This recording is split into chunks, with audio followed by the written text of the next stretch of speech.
بسم الله الرحمن الرحيم. الحمد لله رب العالمين،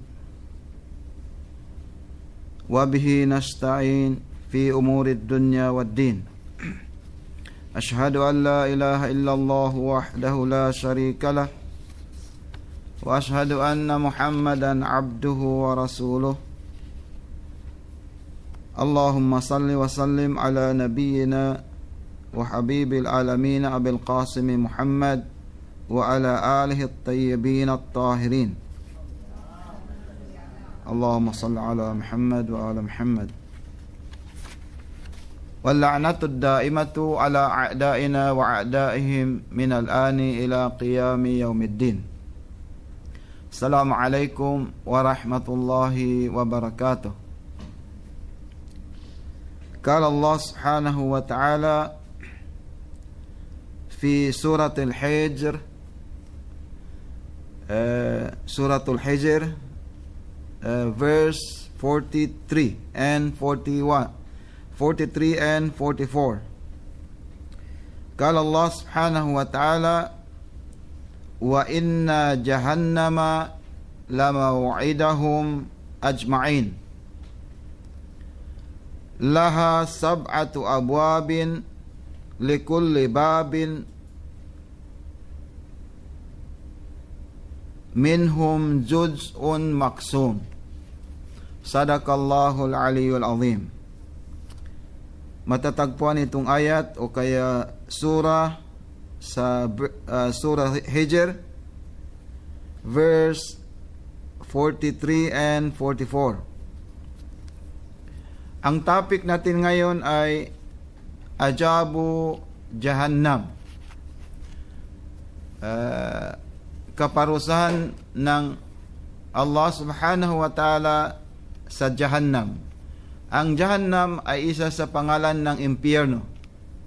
Inshallah mamaya makikita natin at malalaman natin kung ano-ano ang sinabi ng Allah subhanahu wa ta'ala. Laha 7 abwab. Ang Jahannam ay meron siyang 7 pintuan, no?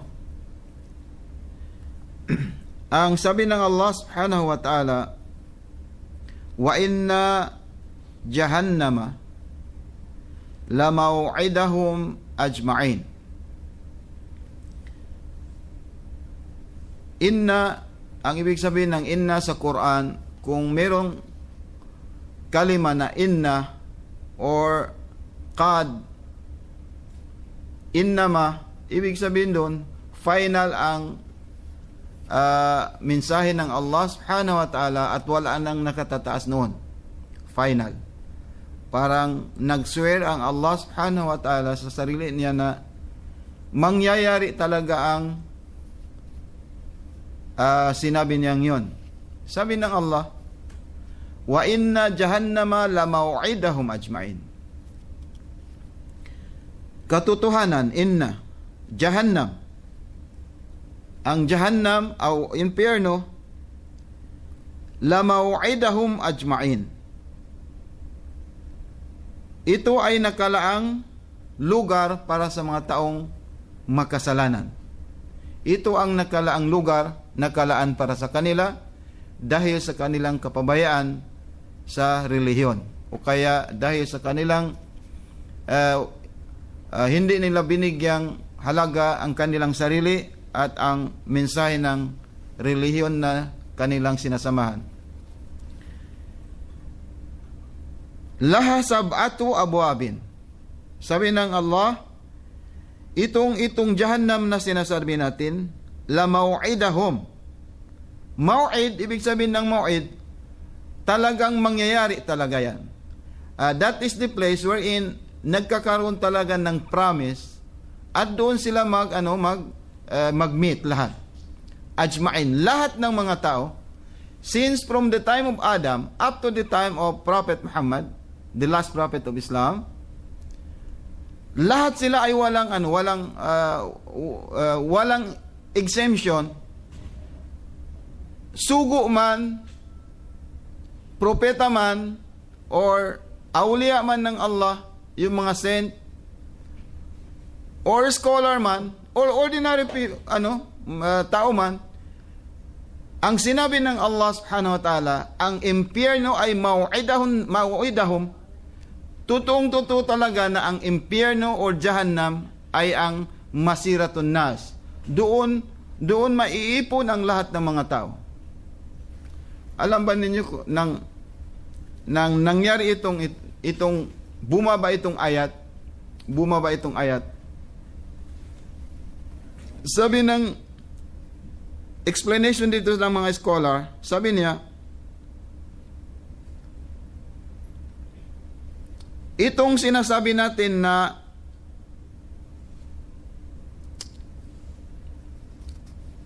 mau'idahum ajma'in,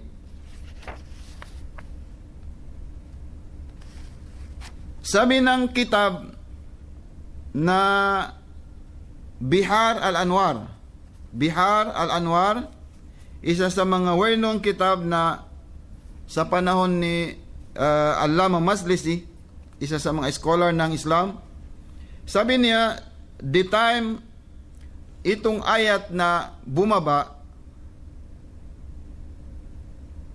idtaraba an-nabi, yani an-nabi, yung Nabi Muhammad or propeta ng Islam, naging mubtarib. Ibig sabihin mubtarib is yung hindi siya mapalagay kung saan niya ilalagay ang kanyang sarili, para wala siya sa sa pag-iisip, wahazina, at nalulungkot talaga siya hanggat umiyak ang Rasul sallallahu alaihi wasallam. Umiyak ang Rasulullah nang bumaba itong ayat na wa inna jahannama la maw'idahum ajma'in. Ang Jahannam o impyerno ang kahinatnan ng lahat ng mga taong makasalanan. Okay. So anong ginawa ng mga sahabat, yung mga companion ng Rasulullah?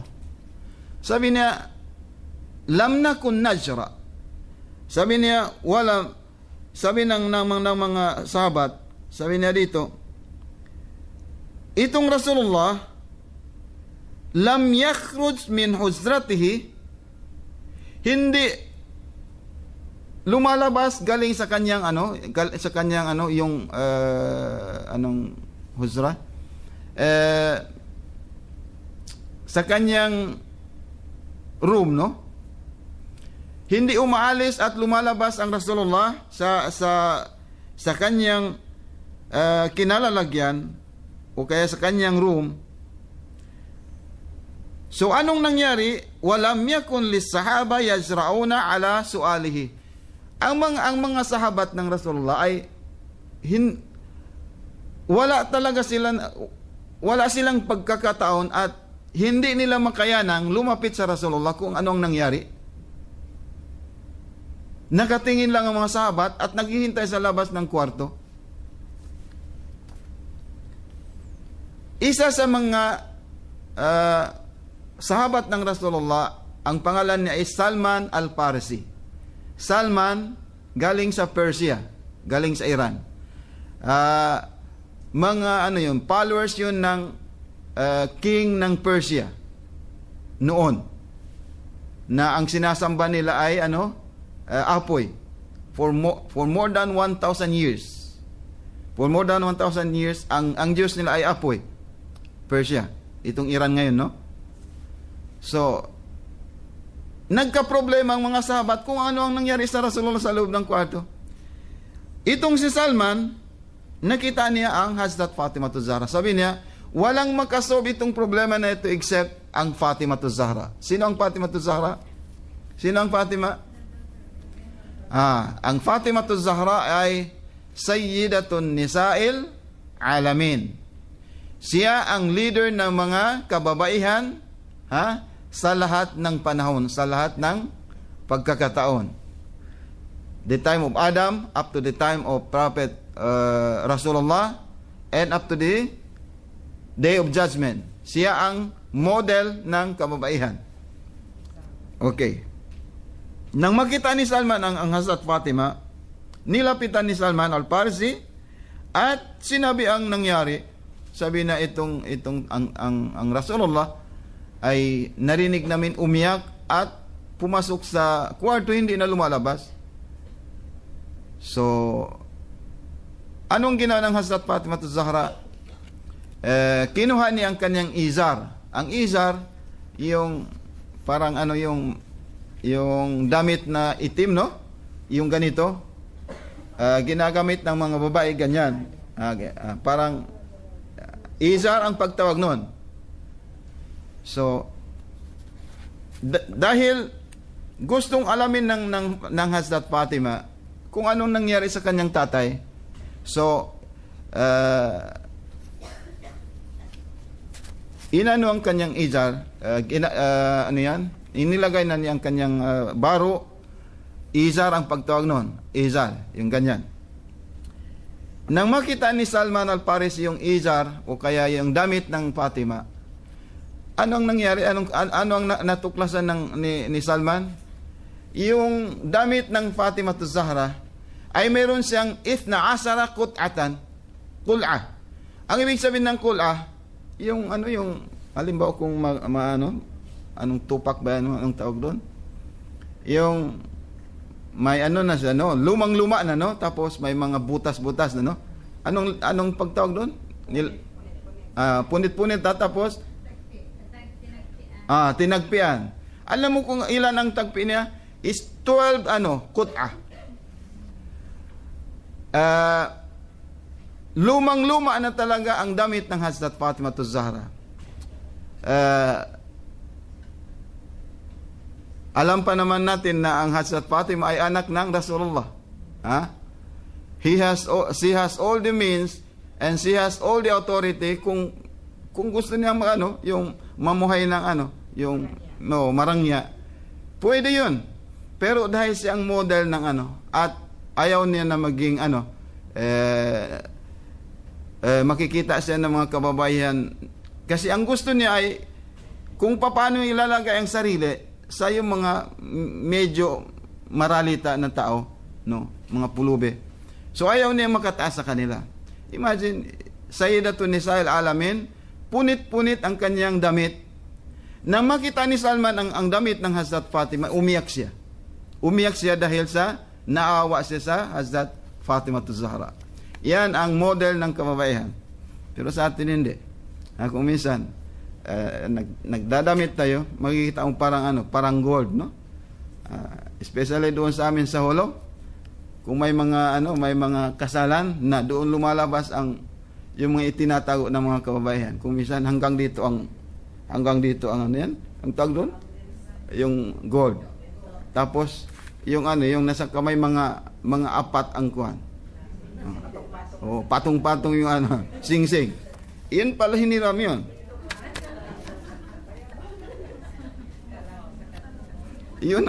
Yun ang culture sa atin, no? Ang Hazrat Fatimah az-Zahra hindi. Yun talagang nangyari. Nang pinuntahan ng Hazrat Fatimah,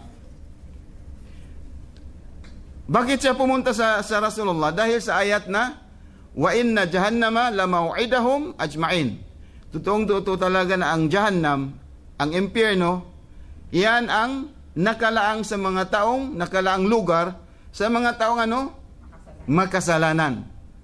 Makasalanan. Okay.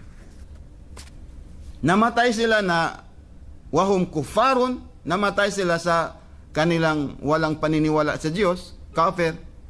O kaya Muslim na sila. Muslim na, lahum iman, istaslamu, Muslim na sila, pero hindi nila ginagawa ang nararapat nilang gawin.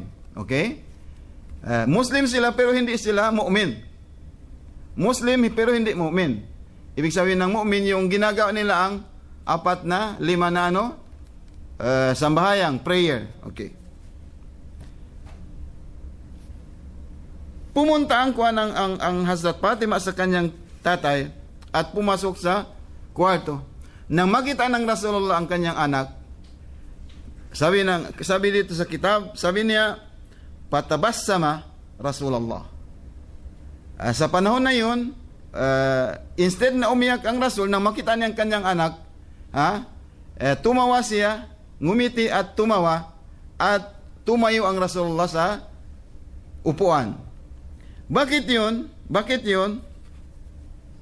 Kasi sabi ng kitab, sabi niya, nang makita niya ang kanyang anak, natuwa siya dahil maaamoy na naman niya ang Jannah. Pasammamtu ala rihil Jannah. Pamaamoy ko na naman, sabi niya, ang amoy ng Jannah, ng paraiso. Yani, Hazrat Fatimah Zahra, yung katawan niya, yung ano na, yung pagkatao lang niya, magiging sulga ka na, magiging paraiso na ang ano. How about kung ginawa mo siyang isang model, at sumunod ka sa kanyang yapak, ano kayang mangyayari sa atin? Hindi yung mga artista ang ano natin, ang model natin, o kaya yung mga Arab na mayayaman, kung minsan, anong tawag doon? Yung mga, kung halimbawa sultan, meron kang iba't ibang yung damit na nakikita lang kung may mga okasyon. So, nang makita ng Hazrat Zahra ang kanyang tatay, sabi niya, Ya Rasulullah, kumusta ang kalagayan mo? Kumusta ang kalagayan? Hindi niya sinabi, bakit ka hindi lumalabas? Anong nangyari? Kumusta ang kalagayan mo? Sabi ng Rasulullah, sallallahu alaihi wa alihi wasallam, sabi niya, Pakala laha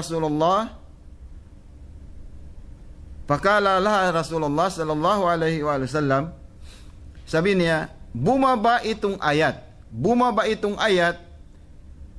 dahil doon, umiyak ako at nagka-problema. Anong ayat na yun? Wa inna jahannama la maw'idahum ajma'in. Nang binasa ng Rasulullah itong ayat na ang kahihinat ng mga taong makasalanan ay impyerno, pero lahat, ibig sabihin dong na lahat, kasama yung mga propeta, kasama yung yung mga saint, or yung mga babae na gaya ninyo, alhamdulillah, nag-a-attend ng mga seminars, or nag-ibadat, nanampalataya sa Allah. Lahat ginagawa nila, naghaji pa ang naghaji, o bumisita pa sa mga Israel ng mga propeta. Ginawa na natin ang lahat. Pero kasama dito sa ayat na ito, walang exemption kahit propeta, kahit mga malaikat. Nang marinig ng Hazrat Fatimah itong ayat, anong nangyari sa kanya? Sakata ilal ard. Sakata ilal ard, nawalan siya ng malay. Nawalan ng malay dahil sa takot na sa ayat na nabinasa ng kanyang tatay. Rasulullah umiyak. Umiyak ang Rasulullah.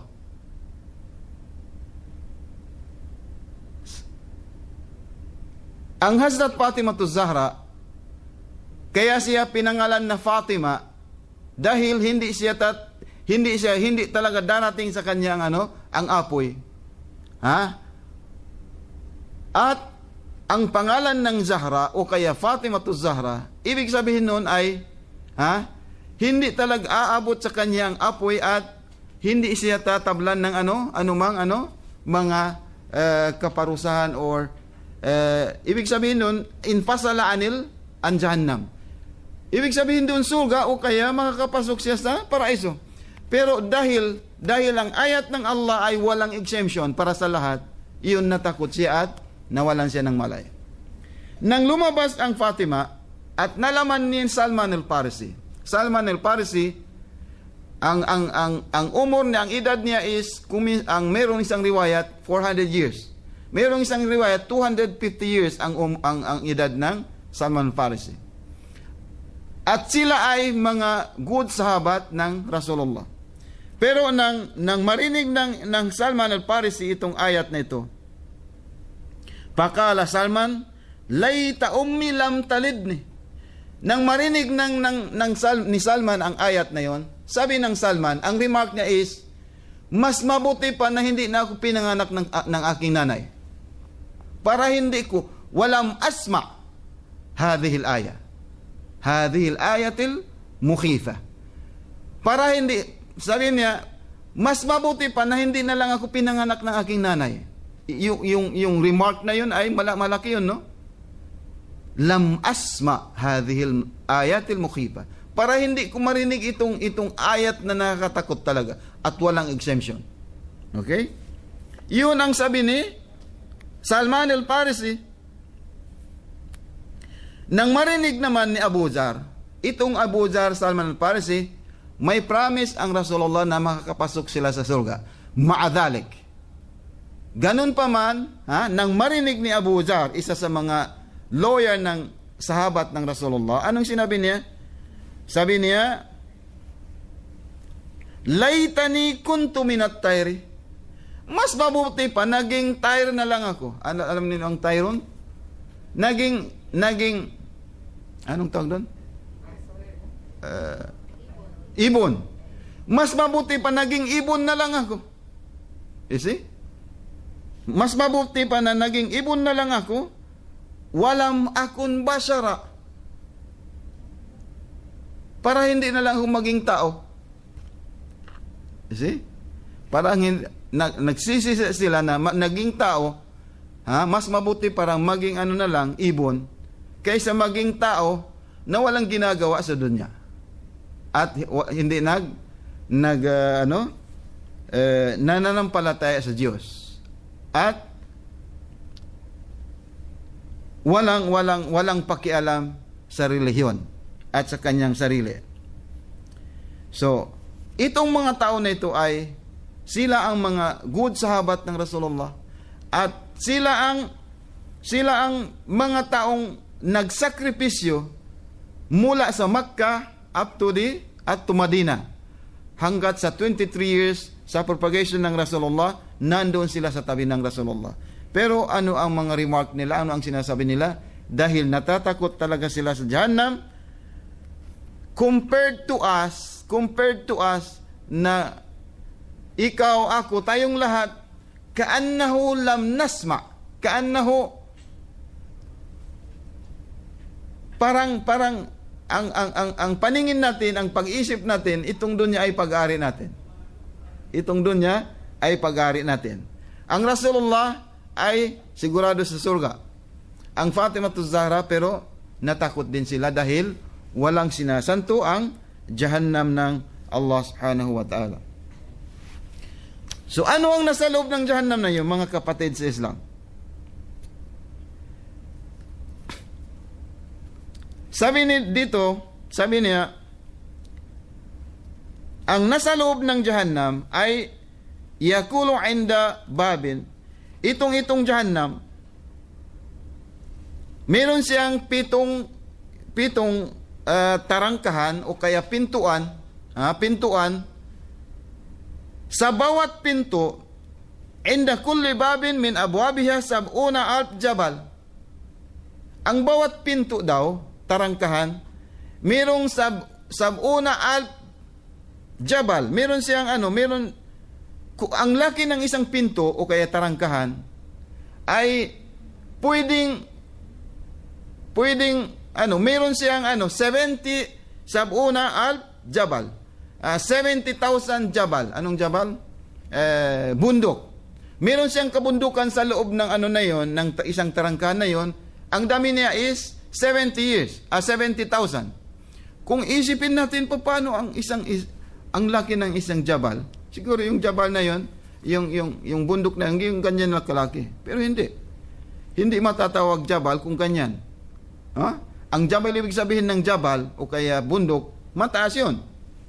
So sa isang tarangkahan, sabi niya, meron siyang 70,000 jabal, wa fi kulli jabalin, at ang bawat jabal o kaya bundok, meron siyang sab'una at su'ban. Alam niyo kung anong su'ban? Hayat. Meron siyang 70,000 ahas, yung malalaking ahas. Ang residence pala ng isang jabal na yan ay meron siyang 70,000 ahas.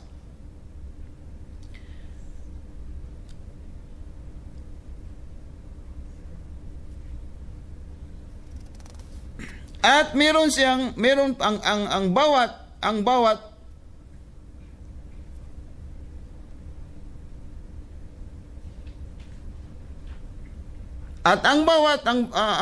suba, meron pa siya doon alpuwadin. Ang ibig sabihin ng wad, kung dito sa inyo parang halimbawa itong siib, no? Ano ba ito? Siib, no? Ang pagtawag dito is parang manteka, no? Manteka. Parang anong tawag sa atin? Barangay. Barangay, no? Parang isang barangay. Meron pa doon 70,000 barangay. At every barangay na yon, or wadi na yon, meron siyang 70,000 bahay. Ang laki ng isang barangay, iwan ko kung 70,000 barangay pa ba yun o hindi. Siguro maging sa atin, siyudad na yun kasi 70,000 house. Ang ibig sabihin nun, malaki talaga, no? So, at ang bawat house na yon, or pamamahay na yon, nandoon ang akrab. Anong akrab? Akarib. Yung akrab, scorpion, no? Scorpion at iba't ibang yung mga hayawanat yung mga animals na nangangagat. Yung isang ahas na yun, ang haba niya ay masiratu salat ayam. Ang haba niya siguro parang kung lakarin mo daw ang galing sa ulo, no, papunta sa sa buntot, ang tagal na lalakarin mo is 3 days. Paano ang 3 days? Kung iisipin ng ating yung ordinaryong pag-iisip, no, hindi natin parang we cannot really believe that meron ba tayong ganun? Pero sinabi ng Rasulullah, yun ang sipat o kaya katangian na kung ano talaga ang Jahannam, how does itong Jahannam impyerno looks like, at ano ang naruroon. Okay? So, sabi niya, meron doon anhar, meron ding tubig doon. Tubig, no? Tubig. Itong tubig na ito ay makikita natin may malaking tubig at yajri, umaagos. Tuwing hina yu'adhibu ahla jahannam, tuwing na yung mga taong makasalanan na nauuhaw at nilalagay sa mga yung punishment na yon, dahil sa siddatil adab, dahil sa bisa ng yung kasalanan na yon o kaya yung punishment na yon, yalqawna anfusahum ila tilkan nahar, pumupunta sila sa loob ng nahar na yung tubig na yon, at anong mangyayari sa kanila? Yung nahar na yon ay ang nahar na yon ay madilim at parang mukalla, yani parang yung tubig na inaanom sa apoy, yan? Kumukulo. At dahil sa bisa ng yung punishment na yun, hindi nila yung mamalayan hanggat sabi ng kitab, ano ang mangyayari sa kanila?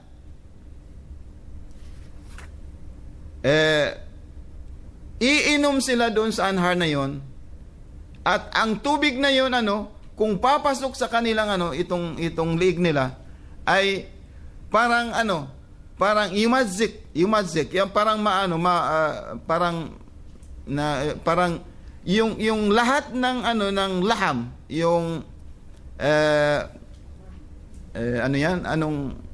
yung laman ng tao, laman ng tao ay natutunaw dahil sa init. At kung papasok sa sa tiyan natin ay yung maida, yung intestine natin ay matutunaw lahat dahil sa init ng ininom natin. So dahil doon anong mangyayari? hindi din maanohan nila doon sa loob ng tubig na yon. Lalabas na naman sila sa tubig at gagawin na naman muli sila ng Allah subhanahu wa ta'ala na gaya ng isang tao muli. Gaya ng yung kung ano man ang katayuan mo noon, isa kang tao na ibabalik ka na naman ng Allah subhanahu wa ta'ala doon. Magiging isang tao na nawala na ang laman mo lahat, no? Buto-buto nagkaano na. Tapos ibabalik ka na naman ng Allah ta'ala, ibabalik na naman ang laman mo at ganun na ang punishment na marireceive o kaya matatanggap ng isang taong makasalanan.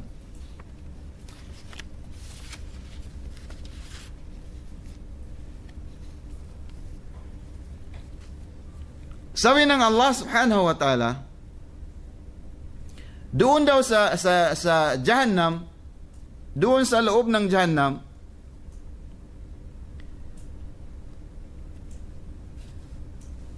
ang pagkain ng mga tao, no? Ano kayang pagkain natin doon sa Jahannam? Ha? Anong pagkain natin doon sa Jahannam? Sino ang makapagsabi? Ha? Prutas? Jahannam? Ha, ito ang sinabi ng Allah subhanahu wa ta'ala. Thumma innahum ayyuhaddalun nal mukaththibun laakiluna min shajarin min zakkum. Meron dong isang puno, ang pagtawag doon ay zakkum. Zakkum, yun ang pinapakain sa mga taong makasalanan. Okay. Sabi nila, alam ba ninyo kung ano ang zakkum na yan? Sabi niya, itong sajara o kaya puno ng zakkum, isa siyang apoy, ha? Itong zakkum, puno na nga pero nasa loob ng Jahannam, sa loob ng apoy. Dito nagkaroon ng iskal o kaya itong mga, alam mo naman, yung mga critics, no? Itong mga kafirin. Sabi niya, itong sinasabi ni Muhammad, sabi niya, paano mangyayari? Mayroong isang puno, ha? Ang puno, tumubo doon sa apoy. Sa gitna ng apoy, paano yun? So, ang pagkaalam natin, kung dito sa dunya, dito sa mundo, ha? Kung ano man may lalagay sa apoy, ay nasusunog. Hindi ba? Yun ang pagkaalam ng mga taong makikitid ang pag-iisip. So, sabi nila, no? Wa kanu yaquluna a idha mitna wa kunna turaba wa idaman a inna lamab'uthun. Uy, sabi niya, paano mangyari 'yon?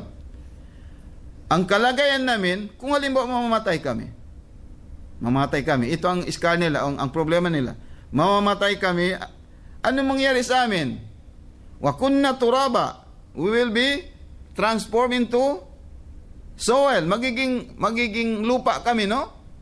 Okay. Wa idaman, at maging buto-buto. Yung sa Kristiyano nga, kung matagal na ang isang cemetery, no? Matagal na binabayaran pala yon doon sa amin sa Zamboanga. Pinapalitan pala. Halimbawa kung wala ka ng hinuhukay tapos nilalagay doon sa isang lugar. Yun nga, kung mayroon namang bagong namatay, ha? Ipapalit yun doon. Pinapalit doon. Naging idam. Makikita mo idaman. Buto-buto ng mga tao. Okay. Sabi ng itong mga kafirin, inna lamab'uthun, ibabalik pa ba kami uli sa aming itong itsura na magiging tao kami muli? Sabi niya, aw abaunal awwalun. Yung mga grandfather, mga lolo namin noon na miatos sinin, 1,000 of years na 100 years na namatay. Ha? Paano yung mangyari na ibabalik sila? Sabi ng Allah subhanahu wa ta'ala, innal awwalina wal akhirin lamajmu'una fi miqati yawmil ma'lum. Itong namatay noon sa panahon ng Adam, hanggat sa panahon ng Isa, hanggat sa panahon ng Rasulullah, at hanggat sa panahon ng itong sa hinaharap natin. Ha? Isa na tayo noon, after mga 100 years. Alhamdulillah, kung aabot ako ng 100 years, baka naka ano na. Ha? Magdua tayo na aabot ka ng 100 years ang edad ninyo. Gusto ba ninyo yun? Read Quran, hahaba ang inyong umur, hahaba ang inyong buhay, inshallah. Meron akong babasa mamaya. I-take note ninyo. Sabi niya, lahat kayo ay iipunin ng Allah subhanahu wa ta'ala sa isang yawmin ma'lum, sa isang araw na doon malalaman natin kung sino talaga ang magtatagumpay sa atin. Thumma innakum ayyuhad dalun al-mukaththibun laakiluna min sajarin min zakkum. Ang pagkain nyo doon sa Jahannam ay itong zakkum na sinasabi natin. So, itong zakkum, anong ibig sabihin ng zakkum na yun? Yun ang sinasabi natin na kung sabi niya itong zakkum at saka hamim na pagkain ng mga tao doon sa Jahannam. Katratan, yung katra, isang tulo, no? Isang drop lang, no? Isang drop ng yung tubig na ito nang gagaling sa hamim at saka itong zakkum, isang tulo o isang drop lang na mahuhulog dito sa dunya, lahtarakat kulluha. Itong mundo na ito ay masusunog lahat. Masusunog lahat. Masusunog lahat. At saka yung tubig na yun, kung halimbawa mahuhulog naman sa tubig ng itong dito sa mundo natin, lapanats. Ang lahat na yun ay magiging dry dahil sa init ng na yun, tubig na yun, at saka yung apoy na yun nahulog sa atin. Ano kaya kung tao pa kaya ang mahulog doon sa loob na yun?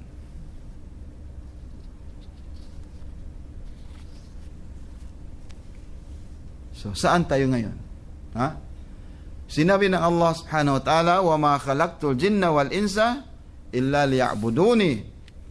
Ang lahat ng tao na ginawa ng Allah subhanahu wa ta'ala, kasama ang jin, ay hindi natin nakikita. Ang jin, alam ba ninyong jin?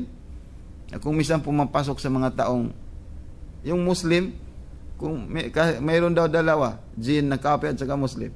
Yung jin kape na, na gumawa ng kasalanan. Yung Muslim, tuturuan ka halimbawa kung ano-anong tuturo sa'yo. Pero, kung hindi mo nakikita, ang pagtawag doon ay syaitan pa rin. Dapat hindi ka maniniwala at hindi ka susunod sa kanya. So, ang lahat ng ginawa ng Allah Ta'ala, zinman at saka insun, at saka tao. Ang lahat na yun, ang purpose ng Allah Subhanahu wa Ta'ala ay liya'buduni. Para manampalataya sa Allah Subhanahu wa Ta'ala. Para magsamba sa Allah Subhanahu wa Ta'ala. Para kanino? Para sa kanya ba? Hindi. Para sa ating sarili. Para sa ating sarili. Kasi, ad-dunya mazra'atul akhirah. Hanggat nandito tayo sa dunya ngayon, dapat mag-prepare tayo na isang araw mayroon tayong bada'i, yung mga pagkain na magagamit natin sa ating travel patungo sa Allah subhanahu wa ta'ala, pagbalik sa Allah subhanahu wa ta'ala. At yung na yon, yung mga bada'i na yon, yung pagkain na yon, yun ay makukuha natin dito. Ad-dunya mazra'atul akhirah. Dapat magtanim tayo ngayon ng dadalhin natin para sa Day of Judgment. Ano yun? Simple lang. Alamin natin kung ano ang Islam. Inna ad-dina 'inda Allahi al-Islam. Ang agama na nanggagaling sa Allah subhanahu wa ta'ala, hindi marami iisa lang. Ang tarika, ang landas na ginawa ng Allah subhanahu wa ta'ala ay iisa lang. Yun ang Islam. Islam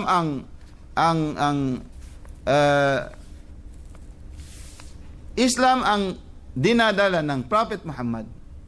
Islam din ang dinadala ng Prophet Nuh, Prophet Ibrahim, Musa, at saka Prophet Isa. Ang lahat na yun ay Islam. Isang relihiyon lang nanggagaling sa Allah subhanahu wa ta'ala. Yun ay Islam. ang reliyon na dala-dala ng Rasulullah, mukammilun lil akhar.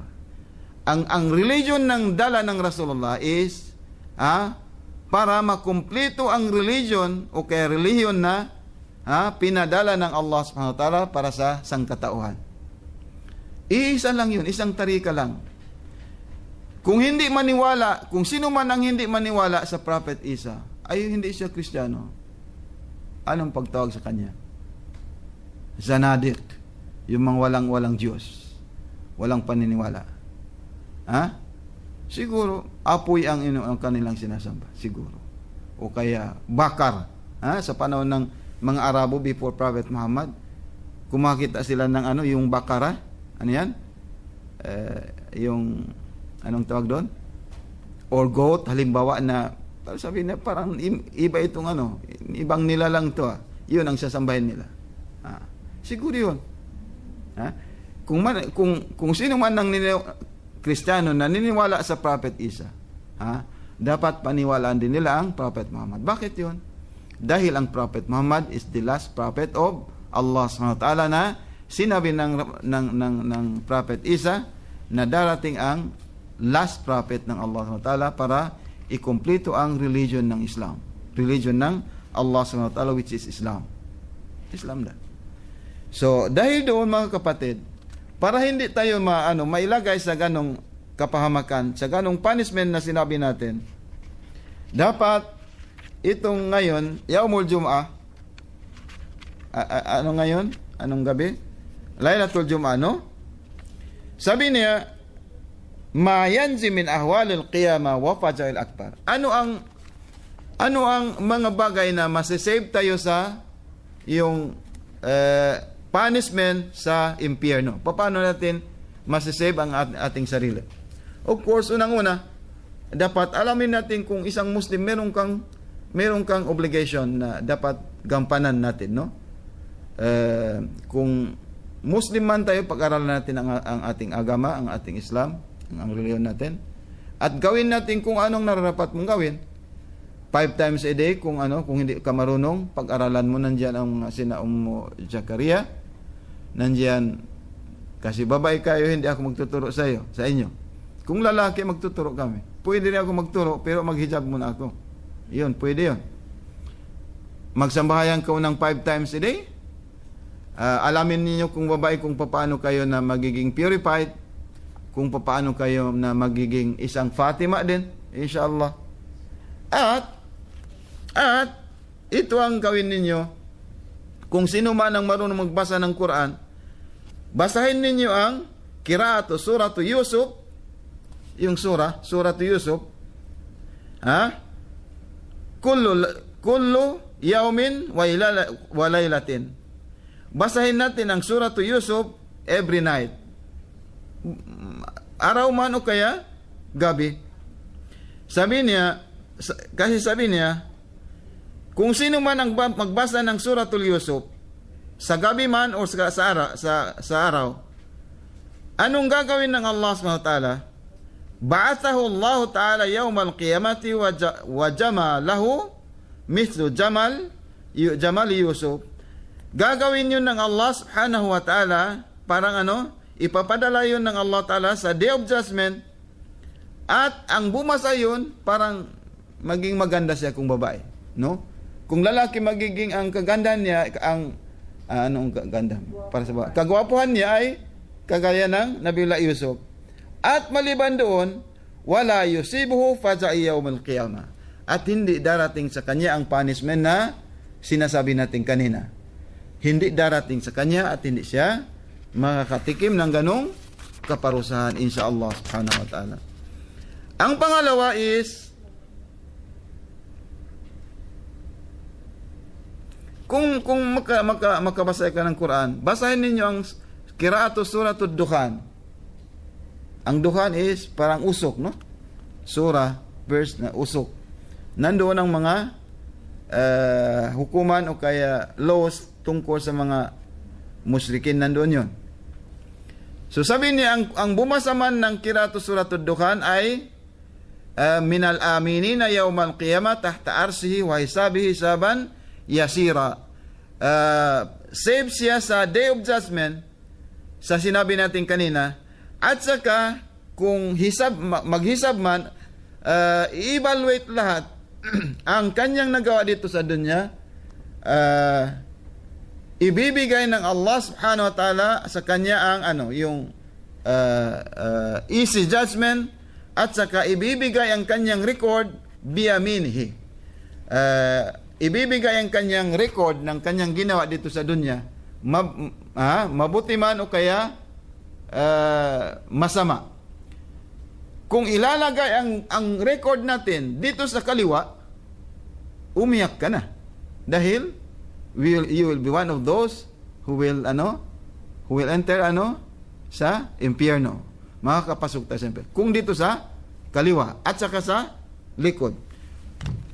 Pero kung ibibigay ng Allah Ta'ala ang record natin sa kanan, sa kanan, inshallah subhanahu wa ta'ala, pag open mo magiging magiging nur yun, at tatama sa ating sa ating mukha, at magiging nur lahat ang ating katawan, inshallah subhanahu wa ta'ala.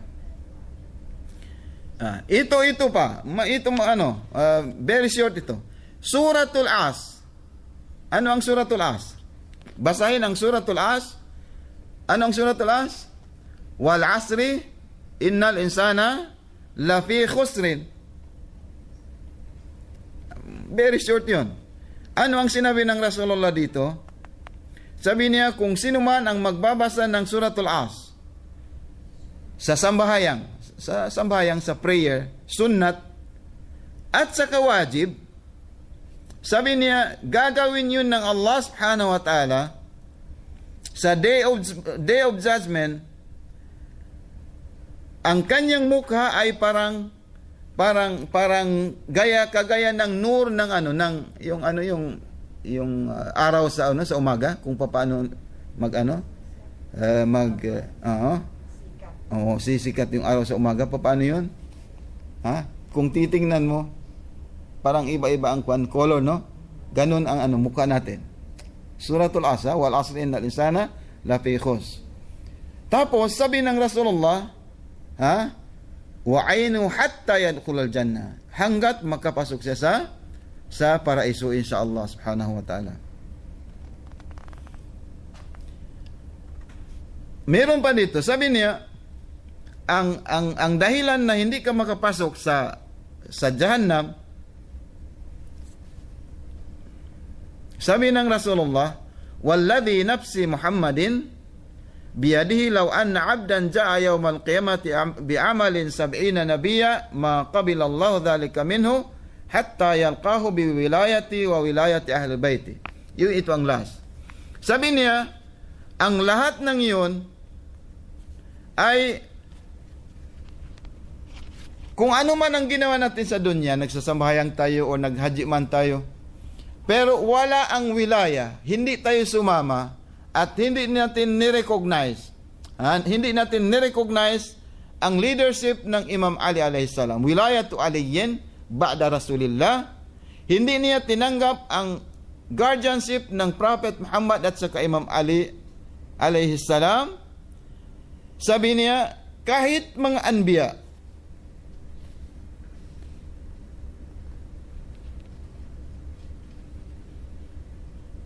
kahit yung nagawa niya, ang dami ng kanyang nagawang kabutihan, kagaya ng nagawa ng mga propeta noon, propeta ng Islam, ang laki ng kanyang nagawa na kabutihan, kung wala sa kanya ang paniniwala sa wilaya ng Rasulullah at sa Ahlul Bait, ay walang kabuluhan yun. Magiging walang kabuluhan lahat. Dahil, ang isang tao, wala siyang leader na sinasamahan, ay parang isang parang isang kahoy, isang puno na walang bunga at walang paida, walang benefit na makukuha ang isang tao. At maliban pa roon, huwag ninyong kaligtaan ang pagbabasa ng Inna anzalnahu fi Lailatul Qadr. Inna anzalnahu fi Lailatul Qadr. Ang makukuha natin doon ay para kang para kang nagpuasa o nagfasting ng the whole month of Ramadan.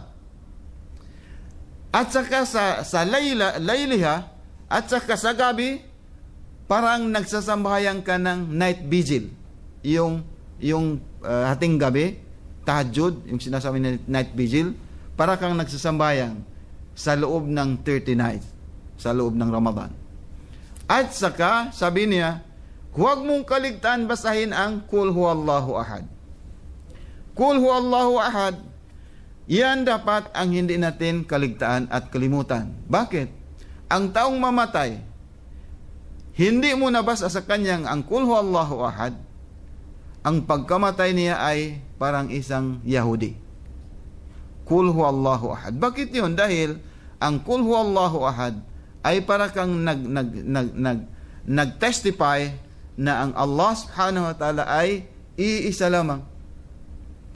So, ibig sabihin, kung nakapagbasa ka ng Qul Huwallahu Ahad, sabi na kahit sa isang araw na hindi ka nakabasa ng isang beses lang hindi ka nakabasa ng Qul Huwallahu Ahad, you are not a Muslim. At yung mga taong yung matakutin sa gabi, huwag kalimutan magbasa ng Qul Huwallahu Ahad 3 beses. Sabi niya, magpadala ang Allah Ta'ala na 1,000 malaikat para mag-guard lang sa iyo. So, itong mga sinabi natin, Qul Huwallahu Ahad at saka inna anzalnahu fi lailatul qadr. Kung sino man ang every time na binabasa nito, ay para ka ring sumama sa as if you are following Imam Hussein alayhi salam. At yun ang matindi. Inshallah subhanahu wa ta'ala, hopefully na lahat tayo ay magiging makukuha natin ang intercession sa paat ng Rasulullah, Imam Ali, Fatimah Zahra, at lahat ng Ahlul Bayt. Inshallah, magtawassul tayo sa kanila at hingi tayo ng kapatawaran sa Allah subhanahu wa ta'ala through Hazrat Fatimah Zahra, dahil ang Hazrat Fatimah Zahra, siya ang isang babae na concern siya sa kalagayan ng kababaihan. In fact, hindi siya nagdudua para sa kanya. Ang dua niya, lahat ng kanyang dua ay para sa kababaihan. Gaya ninyo. Hindi gaya natin. Gaya ninyo. Kasi hindi ako babae. Ha? So, hanggang dito na lamang, inshallah. Hopefully, meron kayong nakuha kahit konti. Kasi, under limit tayo, under time pressure tayo. Hindi gaya doon sa amin, kung magsasalita ako minsan dalawang oras. Pero hindi rin mabuti yon dahil masama din yon. Halimbawa, kung nakaupo kayo ng 2 oras, masama din yon. Pero inshallah, at least meron tayong i-transfer sa inyo na tungkol sa Jahannam at saka actually bakit ko pinili na pinauna ito? Dahil gusto ko na iparamdam sa atin lahat kung ano talaga ang kahalagaan ng itong mga jala sa ganito, mga meetings, Islamic gatherings, dahil doon ay makakatulong yun sa atin para malaman natin talaga ang Islam. At gaya ng mga kapatid na naging Muslim, alhamdulillah, congratulations to all of you at welcome to Islam. Inshallah, through the blessings of Prophet Muhammad at saka Ahlul Bayt, na sana lahat tayo ay makakapasok sa paraiso inshallah through the intercession of Prophet Muhammad at saka Ahlul Bayt. Wa ba'du dhalik, wassalamu alaikum wa rahmatullahi wa barakatuhu.